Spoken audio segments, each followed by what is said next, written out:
Hello, everyone. I have someone very interesting that I wanted to interview here.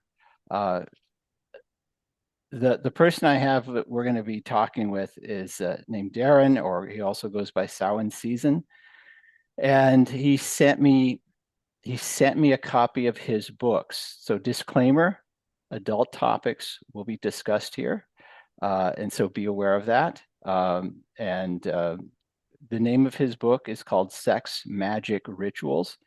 He sent me a copy because he he knows me significantly enough that I have some of my toes dipped in the mystery and the occult studies, I wanted to do a little assist him in sort of getting the information about his book out, and I thought this would be a very interesting conversation. Welcome everybody. Darren, go ahead and say hi, give us some Hello. of your history, and let's go from there. Sure. Yeah. Well, before we begin and do that, I just wanted to thank you and for having me. I really appreciate the opportunity and means a lot to me that you are helping me, kind of promote the book and taking a chance on me. So I just wanted to express my gratitude for that. So You're very welcome. thank you, David. We made an agreement here that this is going to be less of me interviewing him and more of us just talking about our interests and things like that. So again, let's go back to introducing yourself. So describe what Yeah, you sure. do and your interests and everything else. Sure. Well, a little bit about me. There's a lot of different areas in my life. Probably the main thing here for the purpose of this podcast. I was born in a cult. The cult's name is Jehovah's Witnesses. They're a Christian doomsday cult, I guess you could say. And I was in that from when I was born until about 17 or 18 years old. And I'm now 40. So I've been out of that for over 20 years now. Um, so the thing is about a lot of Christian cults is they say the occult is something that that is forbidden, and in order to be a good Christian or a good follower of whatever Christian cult you might be a part of, is that the occult is something you are not supposed to look into because then you are opening yourself up to the devil, demons, to being possessed or evil or things like Forbidden that. knowledge. God knows Sure, if you yeah. have too much information, if because it could be the wrong information. Yeah, absolutely. So when I finally got out of the cult, um, I physically left, but mentally I was still in it for probably a couple of years. I think mentally my mindset after leaving was, I'm a bad person now that I'm not one of God's followers. So I had that attitude for a little while until I went through the process of deprogramming myself. And that process took a couple of years. And I was an atheist for a little while. I wouldn't really classify myself as an atheist now, because I do kind of believe in that humans aren't the end all be all, that there is a higher order to the universe or the universe itself. Uh, so one of the things that I wanted to figure out was, okay, why is the occult something that's forbidden? And does it really have anything to do with, the devil or, Satanism or things like that? And maybe, there are satanic, I mean, the Satanic Bible for one. So I mean, there are some of those aspects to some of it. However, what I have found, looking into it, is that the occult is basically hidden knowledge on how the human psyche works, on how the human mind works, and the human heart, um, and emotions, and just the human brain, the human mind. Mhm. And a big, Yeah, this is my let me belief. pause for a moment. Sure. Yeah. Many of those high control groups, psychology falls under the same rubric as Satanism, because it's not for many of them that seeing a psychologist to inspect your inner world is just going to open up all the same sort of evils. So yeah, absolutely. Um, so yeah, hidden knowledge on how the human brain works, how the human mind operates.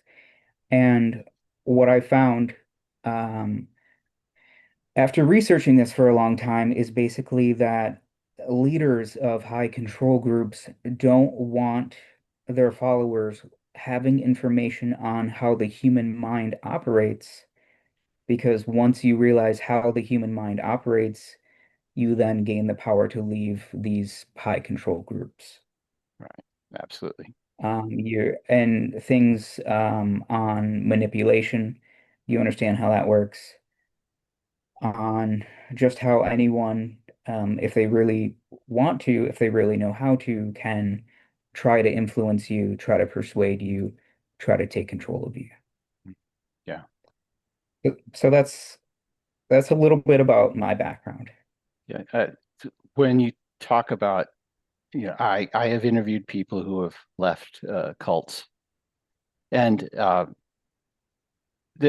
conversation of those people who are sort of observing this is, what would it be like to get someone immediately out of a cult to talk about? And the truth is, once they're leaving the cult, they haven't fully left. They're a terrible subject to talk to, because every bit of the self-doubt and the questions are there. And it does take this time to sort of deconstruct and just get a perspective of what everyone else, how they function. What was the process you used in your deconstruction of leaving that organization? Well, I was able to leave when my parents divorced, basically. I had the choice of going with my father or going with my mother. And my mother had already left the organization a long time back. So going into my parents splitting up, I knew that leaving that organization was something that I also wanted to do as well. So I knew that if I went with my father, that wouldn't really be an option. So I chose the other path. Yeah, yeah. Okay. And then mentally, that's that's a little bit more complicated than physically leaving. Yeah. It's a long process. Sure. Yeah. Okay. So ultimately, some part of that brought you into your interest in the things they told you not to look into. Yeah, of course. And especially in Jehovah's Witnesses, you're only supposed to have friends who are Jehovah's Witnesses. And so Correct. uh, everyone else is just someone else who needs to be saved. And so, how did you start Yeah. stepping in? How did you start stepping into those other arenas that included the occult? How did I start stepping into the other arenas? So, a big thing about me is I like knowing how the world works, how to be effective. Um, and I used to like to socialize a lot, and telling me that there are people who you can socialize with and people that you can't. It was a pretty big deal for me. As you said, David, you can't socialize with anyone outside of the organization. A lot of other things. No holidays, no birthdays, um, just a lot of weird and strange things. So a big driving force for me was just seeing what else was in the world.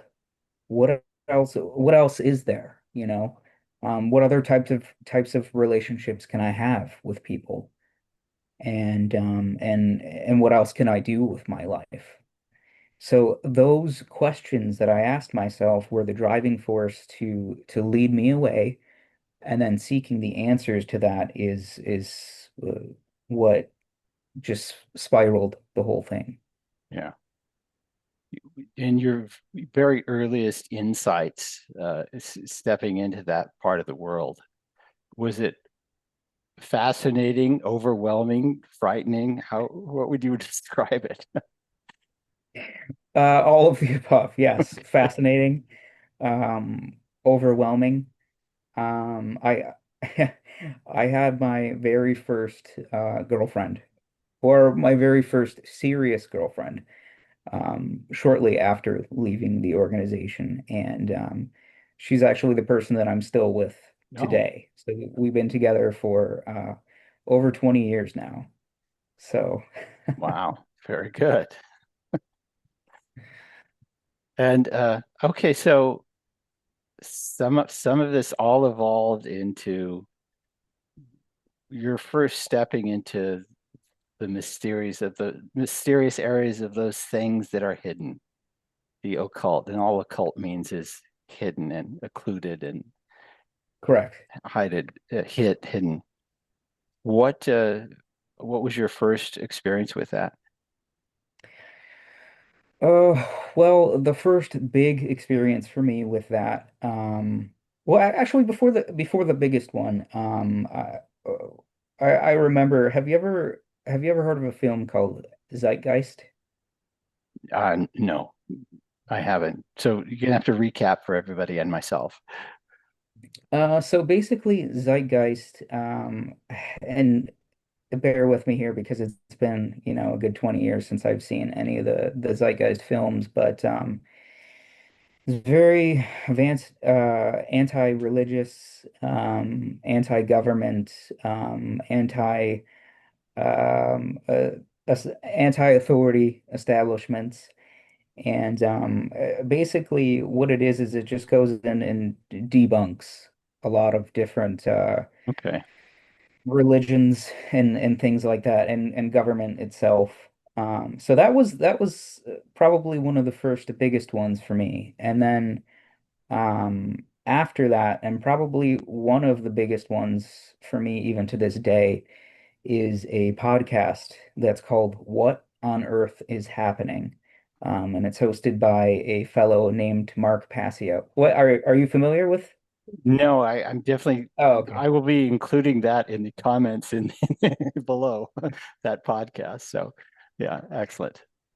Yeah, so the podcast What on Earth is Happening was something kind of a bit mind-blowing for me, really. Every podcast was just a series of different steps that pull you in and basically describe how the world itself works, and the true relationship that government has with its citizens, Mhm. and the manipulation that government has over its citizens. And then I realized that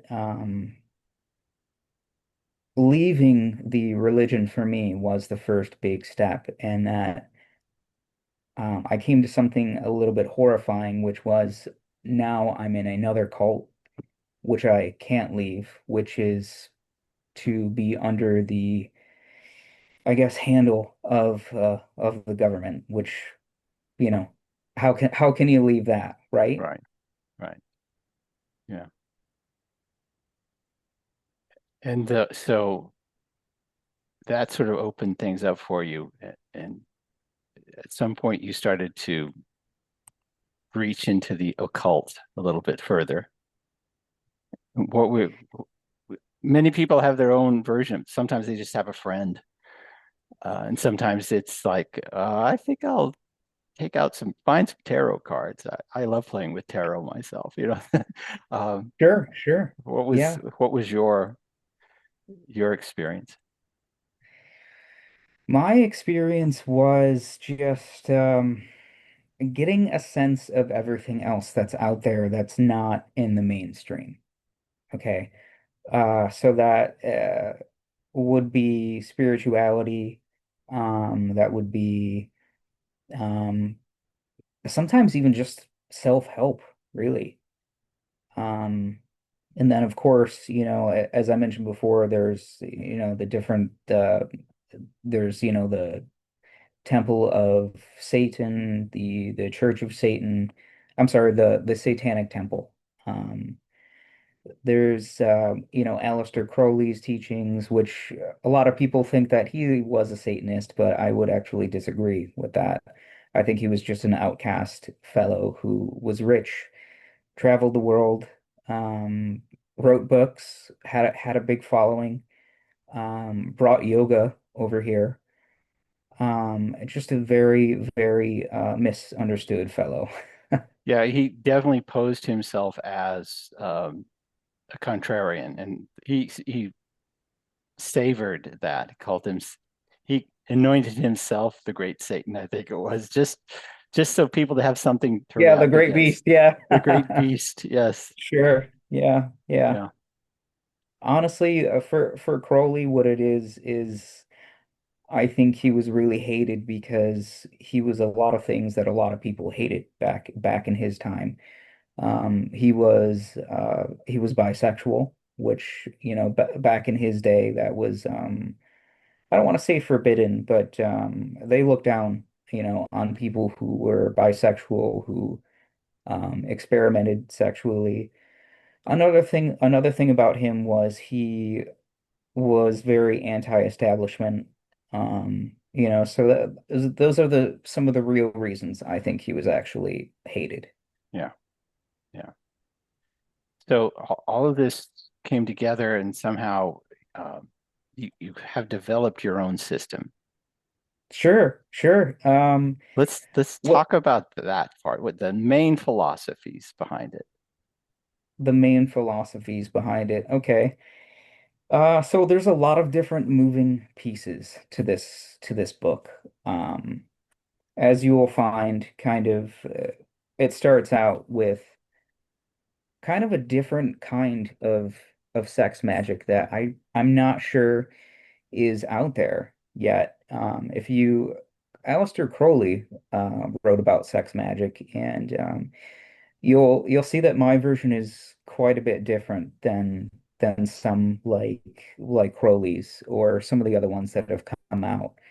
Mine is a little bit more of a blending of um, NLP, clean language, um, hypnosis, a conversational hypnosis, not really, like eyes closed Hmm. hypnosis, but more of just like conversation style.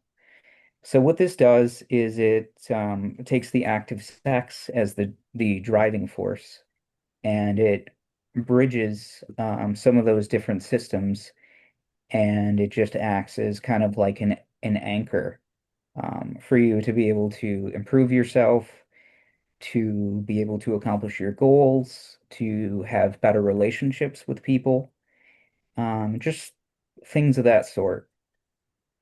Okay, very interesting. You talk of some of the techniques that you mentioned include modifying your handwriting. Sure. Yeah. Okay. So I have some comments graphology. on that myself because I do that myself in some ways. So let's talk about that. Okay. Yeah. Yeah. So I took a few graphology courses, actually from Mike Mandel's Hypnosis. I'm not sure if you're familiar with. I know you're familiar with Mike Mandel, but I Yeah. don't know if you've seen his courses on that or Not But all of them, but yeah, he's a familiar name for sure. so he's where I learned the most about graphology from, actually. And I didn't know, but graphology is used in Europe, not here, for interviewing people for jobs, and Mhm. it's also for letting people go from jobs. And they found that handwriting and the unconscious mind and behavior kind of go hand in hand. So change the handwriting, change the behavior, you know, was my initial thought on that. And in some different graphology books, is where I came across the one of the images that I included in my book, with lengthening and opening up the loops in the underside Yeah, of the lower zones. I'm sorry. Yeah. let's describe that. There, when we write the letter H, there's a upper zone, and then there's the middle zone of the loop with the H. When we write it a G, there's the middle zone and the lower zone. Each of those three zones have a specific correspondence. So I'll let you describe that. Sure. So the middle zone is more of like your day-to-day kinds of different things. The higher zone is what you aspire to, and the lower zone is the base instincts, base functions. And the lower zone is also where the sex drive is located, in the handwriting. So, so again, there's the I don't know if I want to say theory, but that if you change the handwriting, you can change the personality. So if you open up those um, those lower zones, you can um, you might be able to, or you can change that about yourself. Right. On that note, I remember having studied some graphology, and I met this woman, and I had her write her name. And a very interesting quality is she had huge higher zones and very large lower zones. And the intuition that I had from that was, and I said it to her, I said, this indicates you have higher zones is more the spiritual aspirations. I said, you have a deep spiritual side, and you also have an incredibly strong libido. And and so, and she confessed to me that she was once working in the church doing the documents, thinking of God, and had an orgasm. I'm thinking, okay, yeah, that sort of links up there. Very cool. Yeah, and one of the things in with that in mind, one of the things that I have applied to myself is that um, there is well, a lot of people are not writing in cursive anymore. They're writing Correct. in block letters. Yeah. The the distinction between cursive and, or rather, block letters and cursive is that cursive, you think of all the parts and you put them together in block letter. In cursive, you have to have a holistic idea of the whole word, and so you look at things much more holistically and with perspective. And so I'm forcing myself to write a cursive so that I have the whole word, so I can see things slightly more broader and organically. And while you mentioned increasing the lower loops can sort of affect the libido, I have this desire to have a much greater balance. So I want to make sure that the top, the middle, and the lower are as equal as possible. And it is an effort to do it Absolutely. Yeah, uh, in order to absolutely. do that. Are you familiar with what's called the felon's hook? The felon's claw, yes. Felon's claw. For those who don't know, if you write a G or a Y or a P, the felon's claw, you take, say, you write a G. The G goes this way and it goes down, and then it hooks up They almost kind of, yep, over. yep, And while not everyone who has a felon uses a felon's claw is a criminal, a lot of serial killers and criminals you have a felon's claw. Yeah. yeah. So That's pretty interesting, huh? yeah, very interesting. Oh, anyway, please continue. Um, so yeah, that's the bit on the handwriting. Was there another part you wanted to kind of go over, or you had Yeah, well, questions about? yeah, what comes to mind is the writing that. So your emphasis is on creating a lower loop um, to increase to sort of put someone more in their body, for example, with more focused on their sensual, their um, libido, their life urges, for example, Sure. which can mean sex, but it means life urges really. Um, um, I'm no nothing more I can add to that. Anything you could Oh, mention? well, yeah. So I guess the only other thing I was going to add would be what I would recommend for anyone who's looking into this or who wants to try it is in order in order it for to reach the unconscious mind, you just have to keep practicing Yeah, over and over and over again. And maybe after doing it for a month, maybe 2 months, you'll start to do it automatically. And that's when you know that you have it, that it's almost been installed. yeah, yeah. Excellent. Have you done much work with dreams? Not yet. One of the people that I learned a lot of hypnosis from is John Overdurf. Oh yeah. I've never met John personally, never been to any of his workshops. I've just seen, I've taken his courses. I've read one of his books. I do have a book on dreams by John, but I haven't read it yet. Okay. But All right. he is someone who, if that's what I wanted to look into was dreams, I would definitely look into Overdurf's Yeah. material. And so and here's another one, Carl Jung. Carl Yeah. Jung was almost a magician by other people's standards, but his all of his magic was about internal exposure, exploration. Um, any your thoughts on Jungian psychology? Jungian psychology. Um, well, there's a couple of things that I've learned recently on Jung.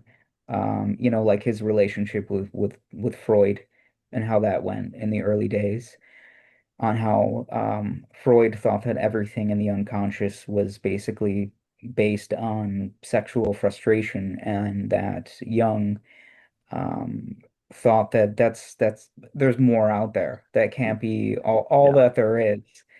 And so I do have a lot of respect for Jung, and that he basically stood up to his mentor and said no, and made his own way. And I have a lot of respect for that, really.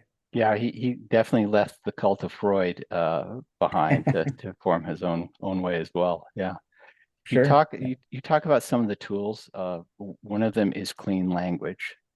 Yes. Describe that. I haven't I need to understand it myself.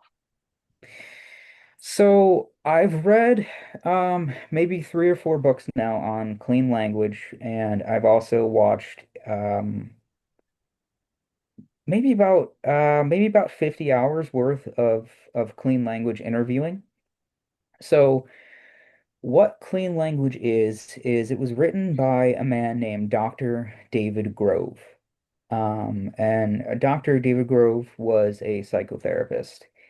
And what he did was he sat down and he looked over all of Milton Erickson's transcripts just to kind of figure out what was Erickson doing, when he was talking to his patients, and what made Erickson so effective when he was talking to his patients. And Basically, what clean language is if I had to say what is it like or similar to, I would say it's very similar to NLP's meta model.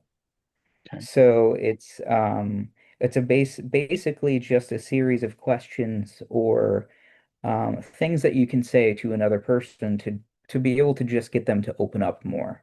Mhm. And some clean language questions are questions like what kind of X is that? Or let's say you're talking about a bicycle. We'll use bicycle instead of the word X.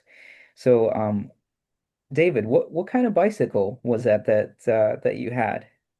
It was the brand name was Miata. It was the first one I Miata. bought in college. Yes. Okay, Miata. Is there anything else about that Miata? Well, there's plenty. I used it a lot in college. I remember having to negotiate with the seller because it was somewhat wrecked and they had to do repair to it. But I got a good deal for it of it at the time. And that experience in college, what was that like? College was wild. It was my first exposure unleashed from my parents, really. Um, and so imagine a 19, 20-year-old satyr running the world on a bicycle and bodybuilding the rest of the day. And that's what it was like. Okay, and bodybuilding and bicycle and exposure. Is there anything else about bodybuilding, exposure, and bicycle? Well, I don't know. I don't think so. Uh, Okay. I can go further, but So it would be much so much more vaguer. Yeah. So explain what you were doing. so clean language interviewing or clean language questions is just a way to be able to non-judgmentally um, ask someone questions that go more into their experience, kind of without you um, using your words Right. as their language. Okay. So it's just a clean way to make someone feel heard and to just allow them to talk. Okay. That's I I follow a fellow named Chase Hughes who talks about this process called elicitation, and this is a process that's very similar to that. It's used in interrogations. It's used in just building conversations where you get to understand someone's motivations and things like that. And it's very similar in the sense that, um, well, you don't ask questions essentially. You simply say, well, for example, I understand one of the things that you've done is, as I understand it, you're a vegan. Yeah. So lots of grains, lots of rice, lots of Um, vegetables. lots of vegetables, lots of Beyond Meat. I love Beyond Meat a lot. Oh, really? Um, oh yeah, yeah. Beyond meat? Beyond Meat, Beyond Steak, Beyond Burgers, Beyond Chicken. Yeah, I can imagine there are challenges to this in some areas. Yes and no. There are some restaurants that I'll only be able to order French fries. Yeah, yeah. And But then equally, there's just as many things you enjoy about it. absolutely. I think it's healthier. I think it's healthier for me. I think it's healthier for the environment. I also love um treating animals with respect and kindness. So the fact that I'm not eating them means a lot to me too. It, it, it means a lot. Yeah. Yeah. Now, I Speaking of want you to Chase, notice I didn't ask any questions here. I simply made statements. And in making statements, it sounds it's like much less of an interrogation. So there's no questions Absolutely. involved. And the subtlety in doing it without questions is that the person who is on the other side of this, there's no guardrails that come up. It becomes like a conversation. And occasionally Sure. I'll Yeah. write in a vegan. No way. So this disbelief. A vegan, really? Yeah, I remember one of the examples that Chase used in his book was, let's say you walk into Whole Foods and you want to know how much the workers make. Without right, asking them, you could go up to one and say, "Hey, could you tell me where the frozen aisle is?" And then on your way there, you could say, "Hey, I read an article the other day that said that you guys were all bumped up to 18 bucks an hour. That's awesome. I'm so happy for you." And then the human need to correct yeah, um appears, and then they'll probably say something like, "Oh, actually, I wish that was true, but we're making something a little bit closer to about 15.50." right, right. And the more sensitive the information, the less questions you should ask.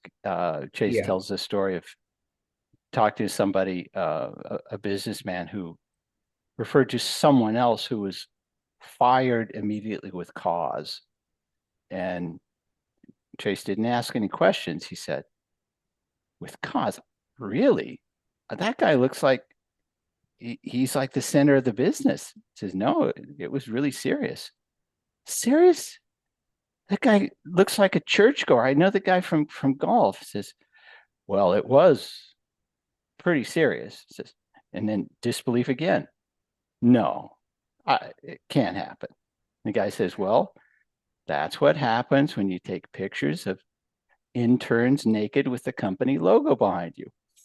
Oh, He wow. didn't ask Yeah. any questions at all. And all of this very sensitive information just comes out.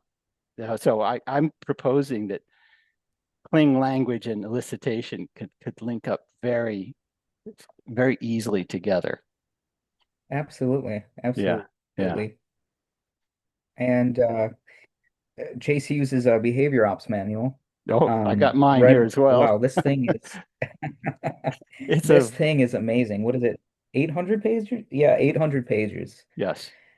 Um, Well, okay, incredible. so Incredible. this brings up, since you have the operations manual, I am starting a operations behavioral ops manual book club, and I'll send you a link if you want to participate Please in it. do. And Yeah, the please do. objective of the book club is to go through it, the book, and just, again, just a bunch of people who've read it, get some clarification, maybe develop some exercises to really ingrain these processes and get really good Right. at it. So yeah, I'll definitely put you on the list.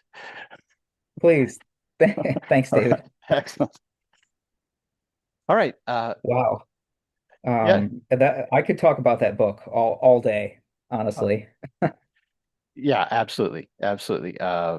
So in fact, several years ago, he wrote the ellipsis manual, and he before as he was writing it, he reached out to me because I did some I wrote a bit on mind control, and so he picked my brain. And uh, my alter ego's name, Dantalian Jones, is referred to a couple of times, so I'm in the footnotes there.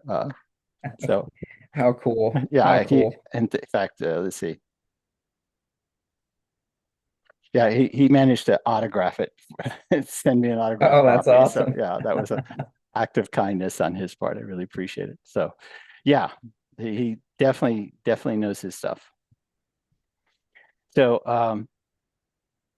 don't talk about the whole concept of altered states and how that aligns with magic and or hypnosis in this case, or getting things done. Sure. So in my book, I don't think the word hypnosis or trance is used at all. Mhm. And that was very intentional. Um, what Part of what I was doing, there are many different things I was doing with this book all at once, and one of the things is I want to kind of bring some of the things that are in hypnosis, or in the hypnosis world, and then kind of bring them out into the normal everyday world. And amnesia, I mean, that's something that people do, on a normal day. You forget where your keys are, or you forget someone's name, right? And part of that, what I wanted to do is just, I wanted to figure out, like, how could someone intentionally suggest amnesia, or protect themselves from a suggestion of amnesia, or regression, how that could be done in a simple conversation, outside of like a hypnotherapy session, Mhm. or any of those classical hypnotic phenomena.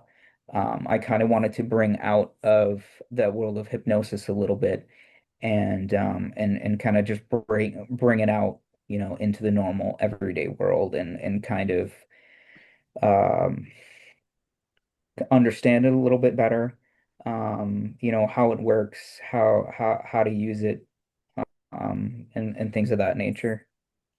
One of the one of the things that I looked into many years ago is the whole concept of chaos magic.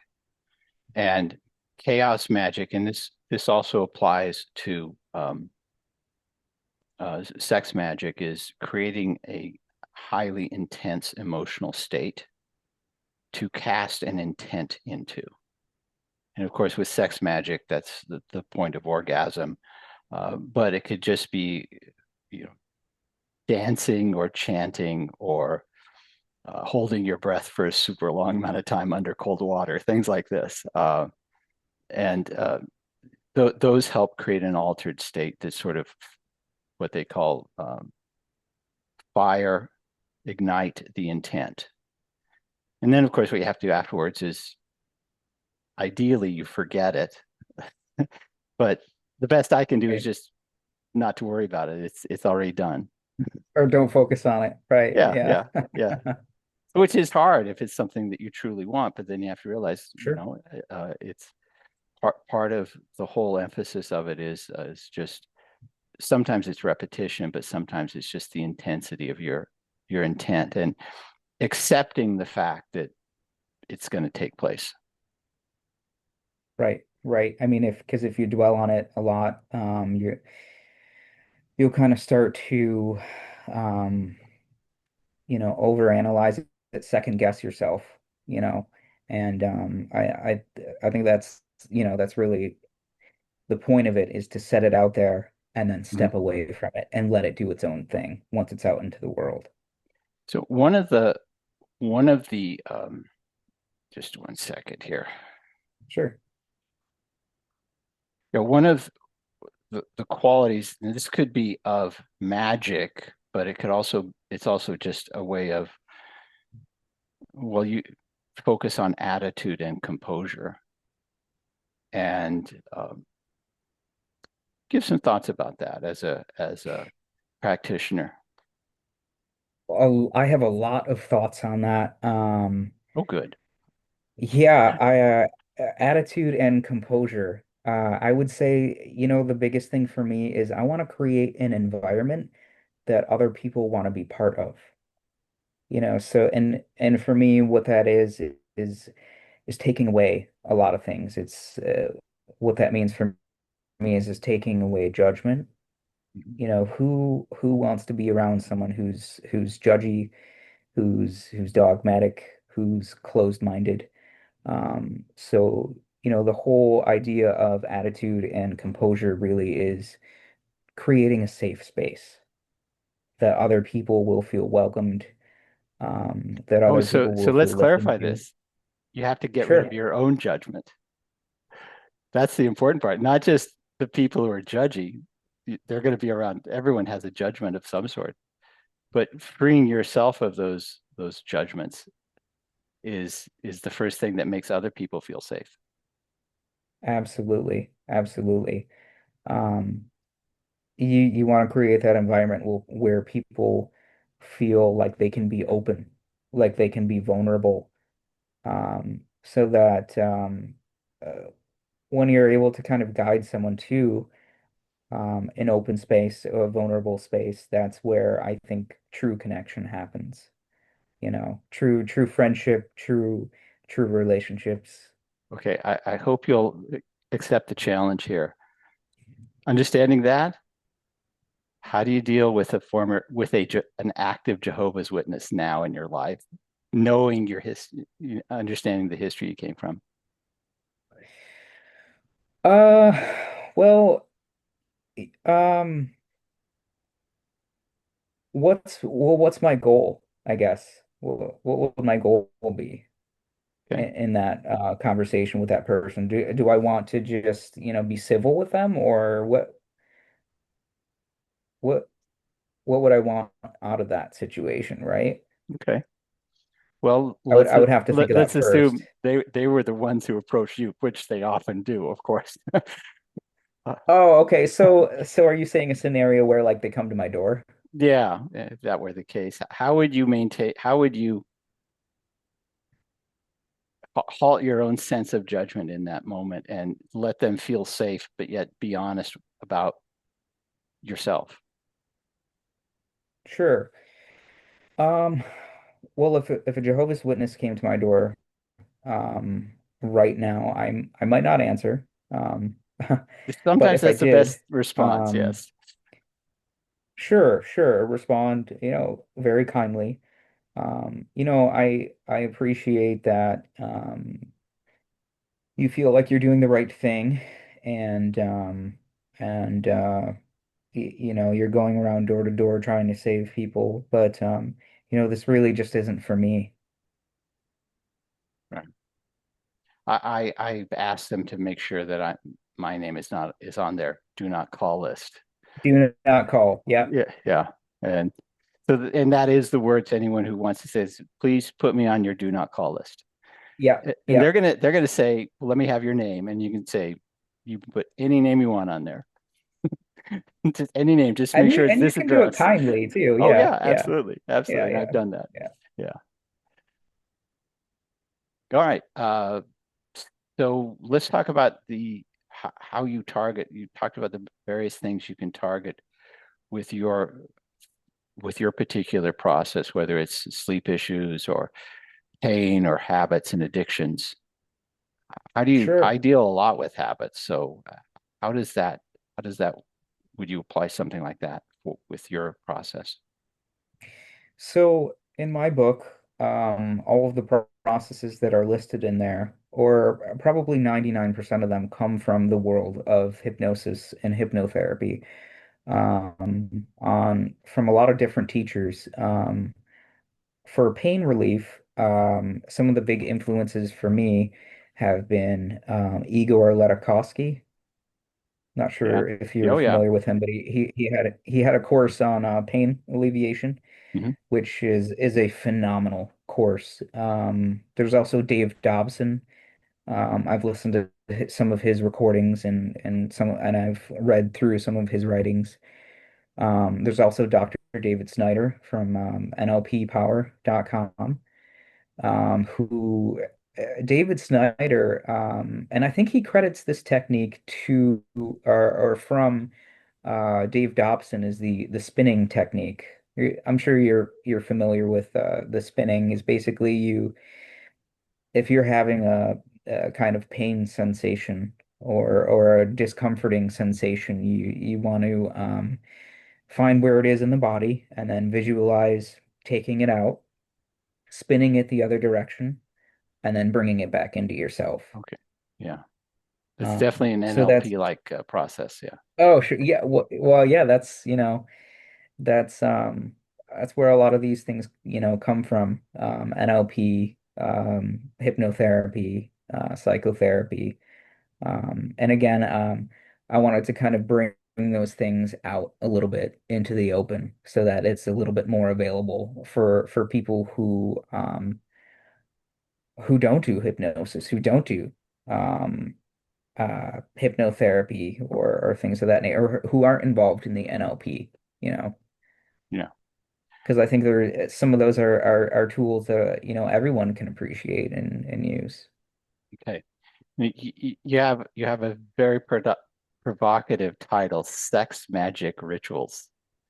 How much of all of this is about the sex part? Because that's what's going to drive people to sort of look at it. Sure. And you know, David, I was looking through some of the questions that you had written to me earlier, and I think one of them is what would you say to someone who has shame around, the idea of sex? And what I would say is, that was me Hmm. for a really, really long time. Growing up, Jehovah's Witness, and then coming out of that, sex with a lot of different Christian religions is something that's very taboo. You're not supposed to have sex until you're married. Um, uh, a lot of these different religions, their followers are homophobic, and they look down on gay people. And so a lot of this is just more of embracing who you really are, and hopefully one day being able to walk away from that shame, you know. Um, and for me, I think writing this book for me was a big part of me being able to walk away from my own shame, really. And just journaling, if you are at a place where you're still feeling that shame, or if anyone's feeling any kind of shame like that, around that topic, I think a huge thing is journaling. I think that that's very, very helpful. And for me, writing this book, coming up with those rituals was a way for me to kind of be able to accept myself, really, and tell myself, it's okay to have urges, it's okay to have desires. Um, so that, that's the really big part of it. Yeah. Uh, I when I'm working with people and they talk about the certain shames and guilts they have, I like to point out that if you want to be a leader, if you want to influence anyone else, if you want to have control in your life, that shame is the one thing that holds you back Sure. Yeah, absolutely. because you Absolutely. can't be a leader if a huge part of your subconscious mind is holding on to this shame, Yeah, and absolutely. you you can't really make things happen if that shame is preventing you from doing other things that are natural. Now, the solution to this is radical, which is just forgiveness. It's just totally Yeah, forgiving yourself. yeah. And Self-acceptance. when I was introduced to that, I started a list of things that really cringed me. The things, I've hurt people in my past, and I really felt seriously bad about it. And I realized we only hold on to the shame just because we think we're moral people, but that shame stops us from being good people, better people. And so, as much as you would have a friend confess the same incident, you'd forgive them. You would. Absolutely. So, Yeah, yeah, be radically forgiving to yourself. yeah, And, and that absolutely. idea just sort of lifted so much from me. And so it's a regular thing when I'm talking with people, when I'm trying to help them get over even anything else, smoking, it doesn't really matter. You with me? It looks like we froze for a moment. Oh, there we go. I think I got you back. Okay. Okay, so we've spent most of the time me interviewing you. I said this would be a conversation. So I'm gonna let you lead here, and we'll go from there.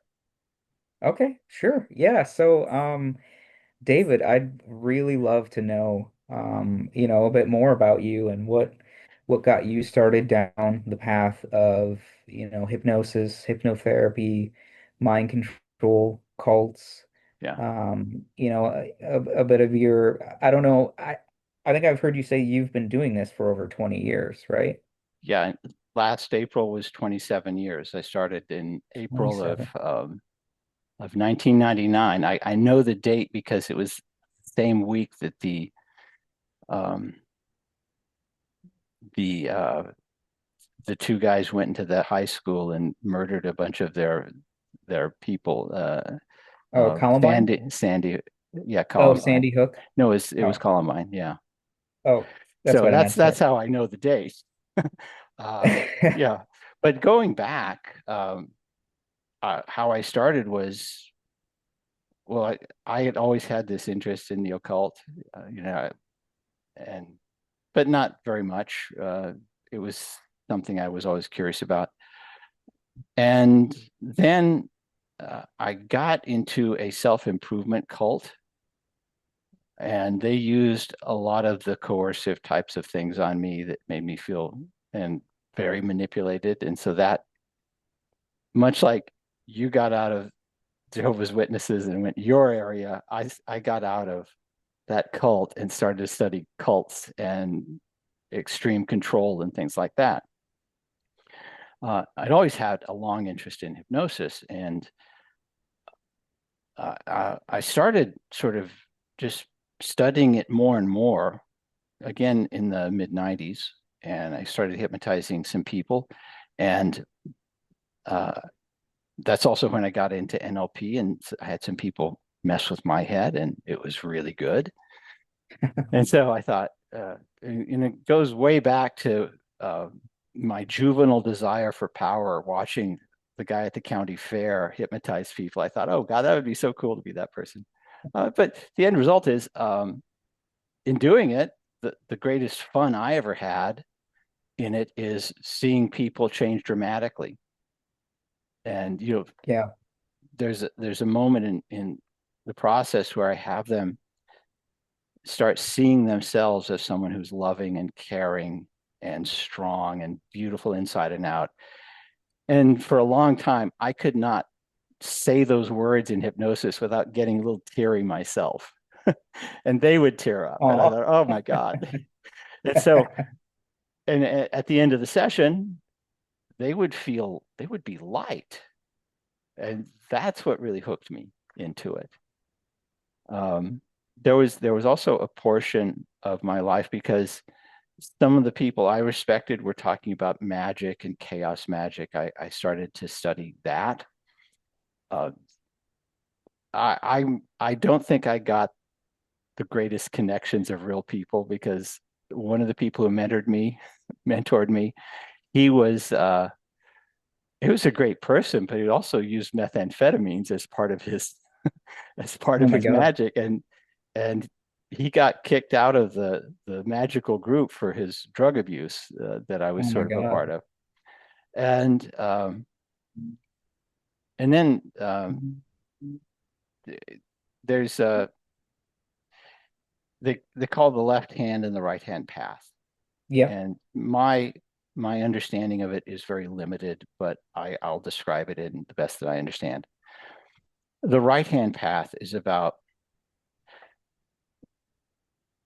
bringing reaching yourself to a higher power. The left hand path is about bringing power into your life and elevating that way. And I did a lot of left hand path, and it just seems sort of, there are people who are good at it, but it never was me. Did you find it was a bit more like hedonistic Oh, I or got very hedonistic for a long time. Yeah, yeah. I could I committed a whole bunch of sacrilegious.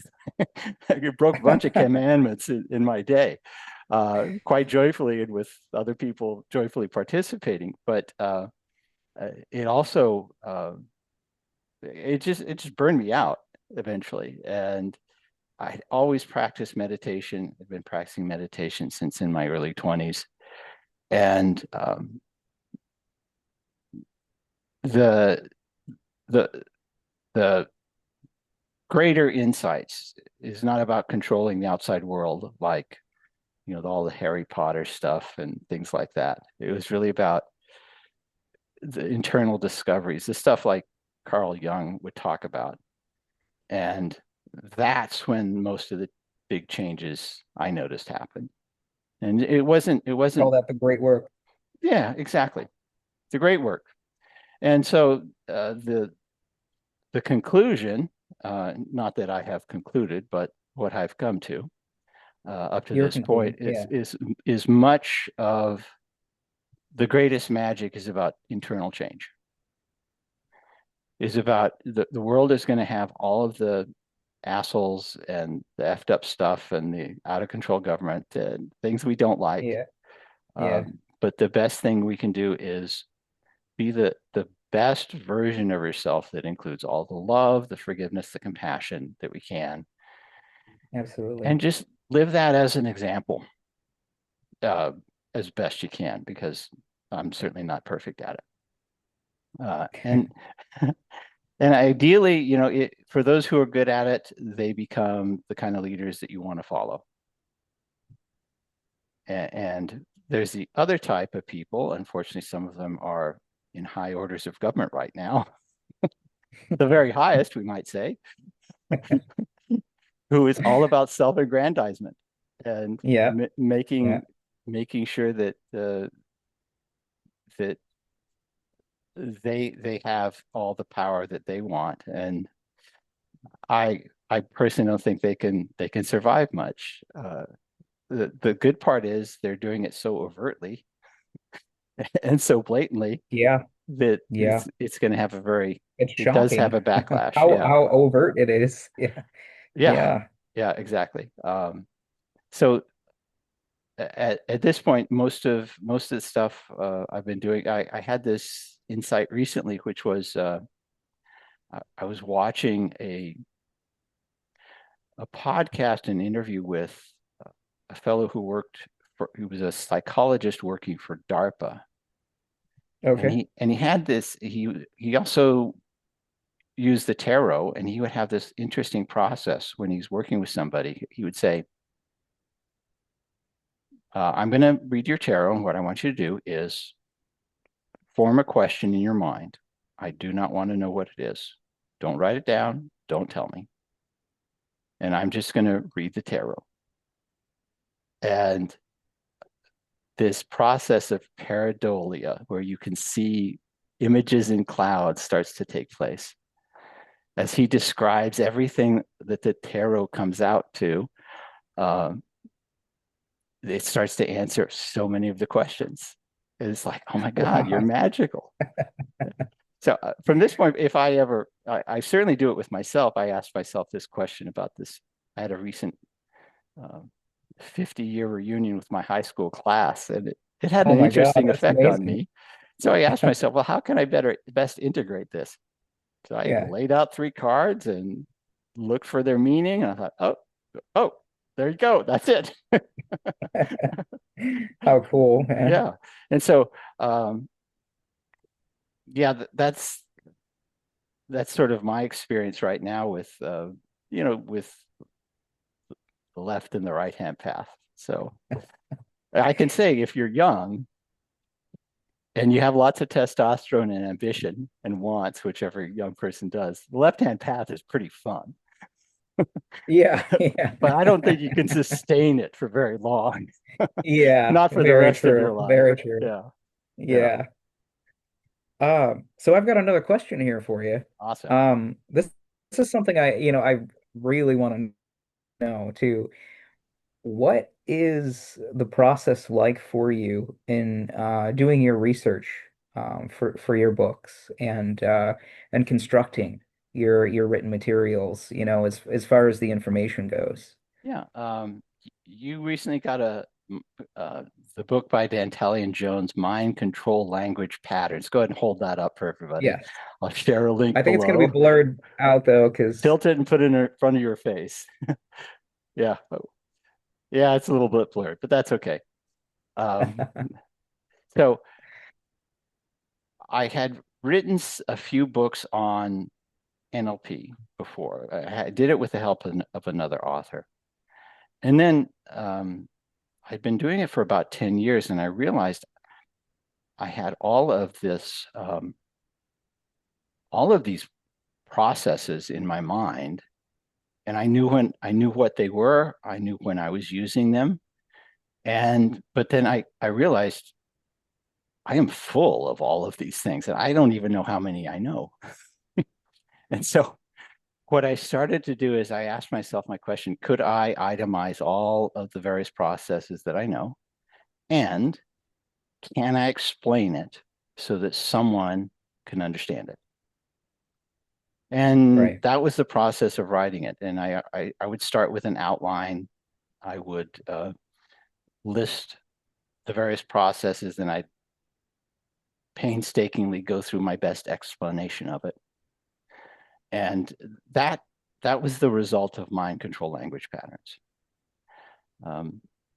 Having that created a nice income for me for a while when it first came out. It still sells. Good. Uh, Good.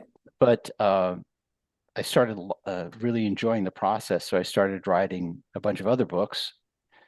A couple of them I can highly recommend. One is The Forbidden Book of Getting What You Want.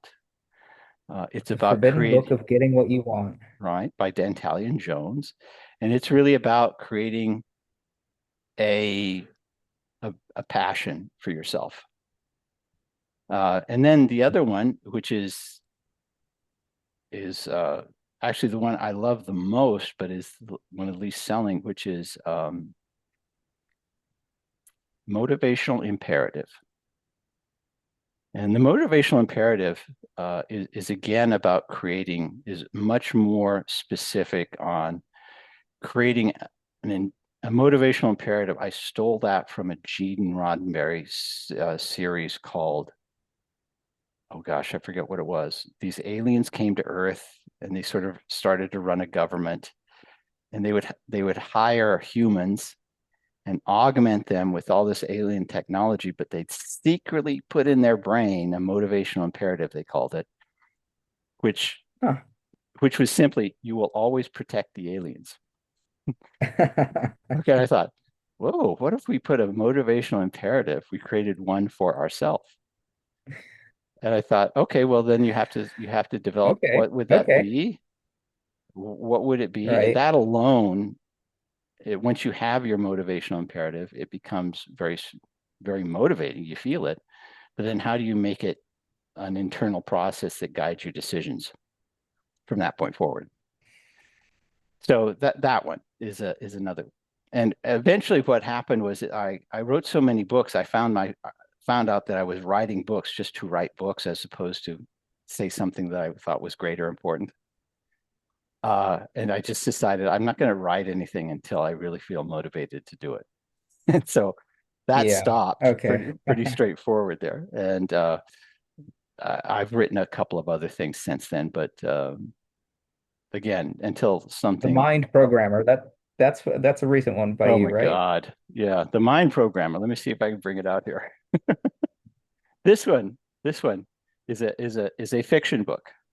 Uh, it's my only fiction book. I can't say I'm good at fiction, but I I wrote that a very early version of it when I was in this incredibly oppressive relationship, and I had all this anger I couldn't express, and so I imagined what would be the As one most, does. yeah, what would be the, I asked myself, what would be a character who was driven by this psychopathy, uh, that, um, and I created this character. He has no name, but throughout the chapters of the book, he describes first person events of his life. And he grew up in this mysterious cult called the Order, which think of that as the Illuminati, basically. And Okay. so he was Yeah. a rich family with several parents in various countries. And early on, he just sort of noticed he didn't really have feelings like other people have feelings, which was enforced by the cult that he was in. And one of the Oh, darker wow. stories when he was very young, he had nannies, of course, and one of the nannies was particularly cruel to him and would torture him and just treat him terribly. But the nanny also had a terrible anxiety disorder and took pills to to calm herself. And so what he did in this, I imagine he was probably 10 years old. What he did is he developed a plan. And what he did is he led his nanny out to this forest, playing a game, follow me, and being all excited. Yeah. And when he got out in the forest far enough that she couldn't find her way back, he surreptitiously took her pills from her pocket and then shook them in front of her and Oh, led her even further into the forest. And oh my ultimately, God. and ultimately, Oh she my had a God. heart attack and died. He put the Oh, pills wow. back in the pocket and just went back. And it was one of the nannies just never came back. Oh my God. So that's a Oh 10 my year God. old. Oh my God. And then he Wow. he Way to grows set up the up it. story. Yeah, yeah. And he grows up in this cult being a programmer, which is one of those people who brainwashes members of the cult to follow the cult. Um, so someone mentioned that, and I totally forgot about the book. And I realized, and I started to read what I'd written, a couple, about 10 years earlier, and I thought, this is a pretty good story. I should add to it. And so I added about 20 or more chapters to it of various stories Wow. up Wow. until his final entry in his journals where he knows he's going to die. Wow. Yeah. This is I know you said this is something you revisited from that you initially wrote 10 years ago. Is this book the newest release for Yes. you? Yes. Oh, okay. It is When did that come out? a couple months ago. Oh, wow. Congratulations. Amazing. Yeah. I have a warning on it, which is this book may cause bad dreams because it seems very compelling, but it's also very dark. Yeah. So don't be surprised if you start having interesting interesting dreams in the process of reading it. Wow. It's not very long either. I think All it's right, about 200 pages, 120 pages about. So 120. Okay. so it's an Okay. afternoon read. Very cool. Yeah. What's for you, well, I got a couple of different questions, but who do you see in the hypnosis or NLP field as some of your favorites to kind of learn from? Well, when I started, and I there was a hypnotist in my area. He was also a chiropractor, but he helped people quit smoking and stuff like that. I went to him saying I wanted to learn this, and he said, "Get Milton Erickson's complete works and just read it." So these 4 volumes, and Amazing. this back to back. So I cut my teeth on Milton Erickson, um, and I did that for over 10 years, and then I met who I'll consider my mentor is Jeff Stevens. He is, well, he's no longer with us. While he does say there's a definite value to learning Ericksonian hypnosis, if you want to seriously help people quickly, you have to do Yeah. direct hypnosis. And you can do a lot in one session. And the difference between someone coming out of a Ericksonian hypnosis session and a direct hypnosis session is you come out of it and go, yeah, Ericksonian hypnosis, you come out saying, yeah, I feel a little different. I don't know what happened, but yeah. But in a direct hypnosis session, it's like they say, wow, like that's the second or third word they say, which is, oh my God, Because what then was they have an that? idea of what's going on. Yeah, Yeah.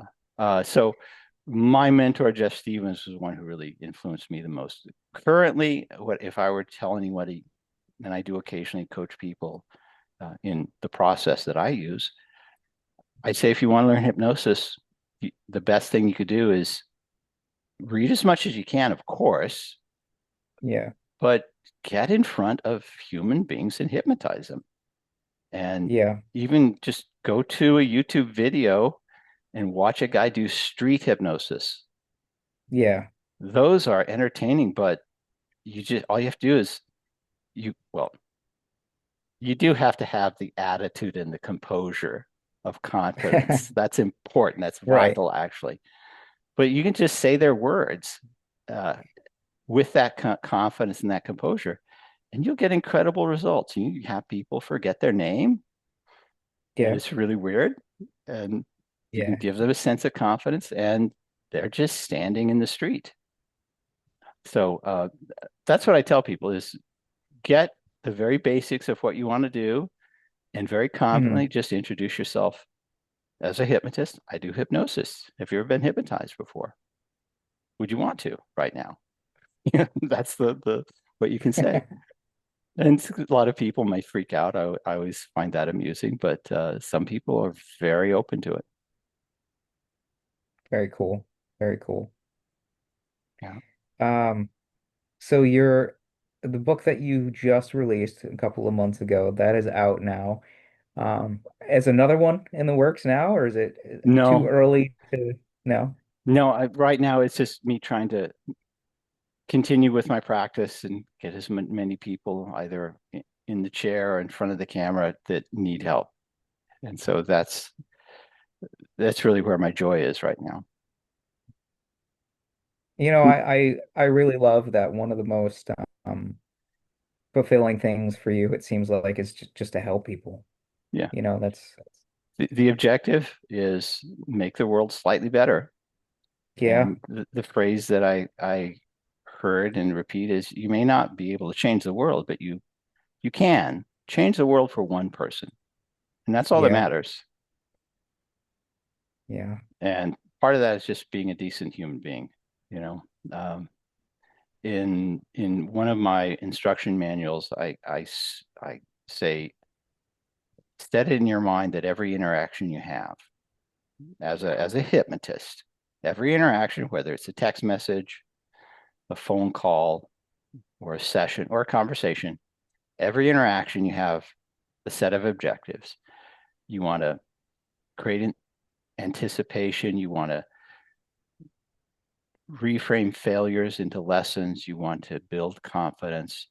You want to create a sense of peace. You want to make them feel just slightly better than the moment before they met you. Absolutely. And if you do that as a good hypnotist, consider just doing it as a good human being. Yeah. You know, Yeah. Um, a little bit of a different kind of question, but because you also mentioned that you had a little bit of a background in being in a cult as well. Um, for you, what do you find is the best way for someone to feel like they have a sense of autonomy or agency over themselves? yeah. I would say that's largely on the depending on context. So people who Sure. come to me with a feeling of anxiety, I ask them what would Yeah. be we know what you don't want. You don't want to have an anxiety attack or feel anxiety. What do you want instead? Right. Yeah. I Yeah. already know you don't want That's that. the hard part. Yeah. And so how I Everyone phrase it, knows what they don't want. yeah, exactly. So the way I phrase it that clarifies it in their mind is say, just imagine I can stop the anxiety. Okay, done. Now I want you to imagine a feeling. that makes you feel so good and so good about yourself, you could not feel anxiety. This could be a sense of peace. It could be a feeling of confidence. It could be a sense of self-esteem, self-acceptance, love. It could be anything. And we can make it as good as you want. What would you rather be feeling? And so in that conversation, I have the goal, the end result, what they want. And the whole first session when I'm working with somebody is making that so strong and so within their control. I ask them at the end of the session to try and trigger anxiety. Go ahead. Think about think about that thing that caused you anxiety. And they're just sitting there going, yeah, I'm fine. So Where'd it go? yeah, yeah.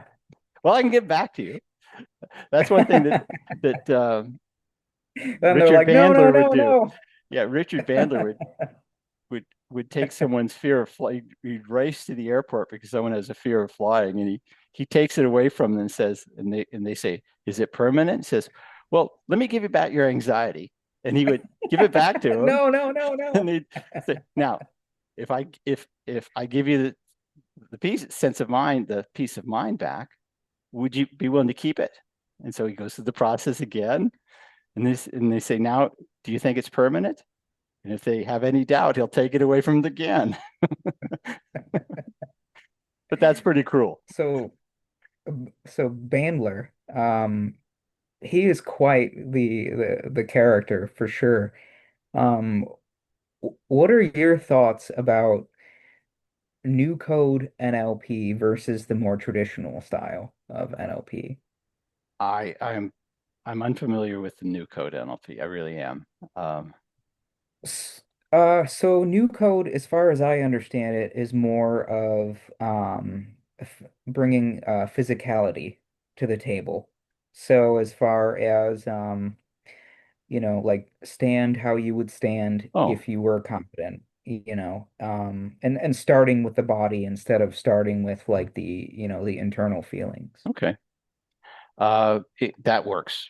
Um, I, I would do it is start with the internal feelings and then position the body accordingly. And then I always ask people to start moving slowly, not rigidly. That's anxiety, but slowly, so that they're as they start to move very slowly, be the slowest person to respond to the room. Then the neurology starts to catch up to it. So that is at least part of the new code NLP that I use. Um, Maybe another question that's a little bit out of left field. As far as language patterns go, have you ever like sat down and watched, I don't know, maybe like uh something on the news or maybe like some kind of debate or something and you recognize, like when people are running language patterns. What are your thoughts on that? Um, it's not something I've done Well, and of course, actively. And Go of ahead. course, people can use language patterns without knowing that they're using language patterns, but just as, I guess, as far as maybe seeing like manipulation done. Oh Um, yeah. One of the ones that I've seen was Barack Obama after I think it was one of the shootings where he in about 20 minutes pretty much convinced everybody that gun control is something we have to look at. that speech is in Chase's book. Yeah, I know exactly what It's you're talking beautiful. about. Yeah, It's beautiful. And I watched it, and it's on YouTube. And you can be a real right-wing NRA card-carrying gun supporter, and at the end of it, you'll start to agree. Okay, we've got to do something about this. Not that we know what we have to do, but you'll agree you've stepped a little right. closer to the side that you of gun control. So that's one. Amazing. A lot of really good political speeches are fun to watch just to see the influence that they have. Uh, Barack Obama was awesome. I remember when he campaigned in, I think it was '07. I took the script about that he used, and it was pure NLP. It says, now it's time to take a pause. It's time to rest. We have to gather our energy. And I read through that and I thought, whoa, this is just incredible script writing. Um, and that's where he introduced, yes, we can. Yes, we can. Yeah, okay. Yes, we can. And I went, wow. It was inspiring. Yeah. Very cool. Mhm. How are we doing on time? I know you said kind of Oh, an yeah. hour and a half. We have pretty much filled up the 90 minutes here. So let me give you an opportunity to plug what you're doing, plug your socials, plug your book. You're available on Amazon, all sorts of things like that. So I'm going to leave you with that and let's go from there. Okay, yeah. So again, my name is Darren. You can find me on Instagram. You can find me on TikTok. My handle is at Samhain Season. That's Samhain season. The name of the book is Sex Magic Rituals. I don't know if you can see it. It might be blurred out Little closer to your face. No, closer closer to to the your face. and tilt it a little bit. There we go. Got it. Okay. Aha. All Got an right. image briefly there for a moment. All right, good.